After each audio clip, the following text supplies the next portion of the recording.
everyone. Welcome back to HOLOGY. I am Nucleic. Today we're diving into the fascinating world of thyroid disorders, specifically primary and secondary hyperthyroidism and hypothyroidism. These conditions affect millions globally, but understanding the differences between them can be tricky. Let's break it down. First, let's quickly talk about the thyroid gland. This butterfly-shaped gland located in your neck plays a crucial role in regulating your body's metabolism. It produces two key hormones, triiodothyronine T3 and thyroxine T4, which control how your body uses energy. But like any system, things can go wrong, and that's where we get thyroid disorders. What is hyperthyroidism? Hyperthyroidism occurs when the thyroid is overactive, producing too much T3 and T4 hormones.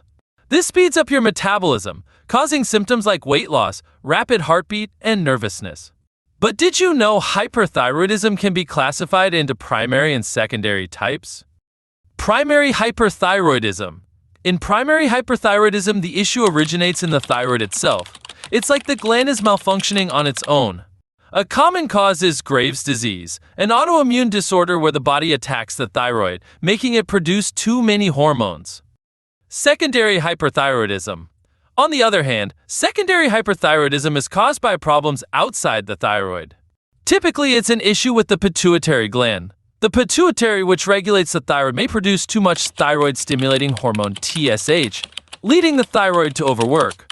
The thyroid itself isn't the problem, it's the excessive TSH driving the thyroid to go into overdrive. What is hypothyroidism? Now let's switch gears to hypothyroidism. This is when your thyroid isn't producing enough hormones, slowing down your metabolism. Symptoms include weight gain, fatigue, and feeling cold. Just like with hyperthyroidism, hypothyroidism can be either primary or secondary. Primary hypothyroidism. In primary hypothyroidism, the problem is directly with the thyroid. It's simply not producing enough hormones. The most common cause? Hashimoto's thyroiditis, an autoimmune disorder where your immune system attacks and damages the thyroid, leading to reduced hormone production.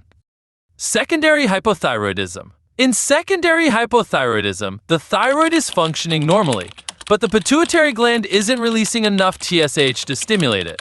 Without enough TSH, the thyroid doesn't get the signal to produce hormones. So again, the thyroid isn't the root cause here.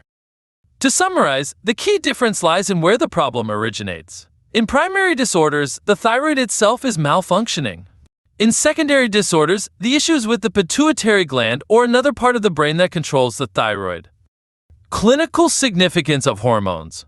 In primary hypothyroidism, TSH is increased, T3 and T4 is low. Meanwhile, in secondary hypothyroidism, TSH, T3 and T4 is low. Whereas in primary hyperthyroidism, TSH is normal or low, T3 and T4 is increased. In secondary hyperthyroidism, TSH, T3 and T4 is increased.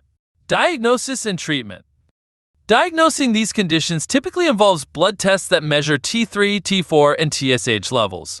Treatment varies depending on whether it's hyper or hypothyroidism.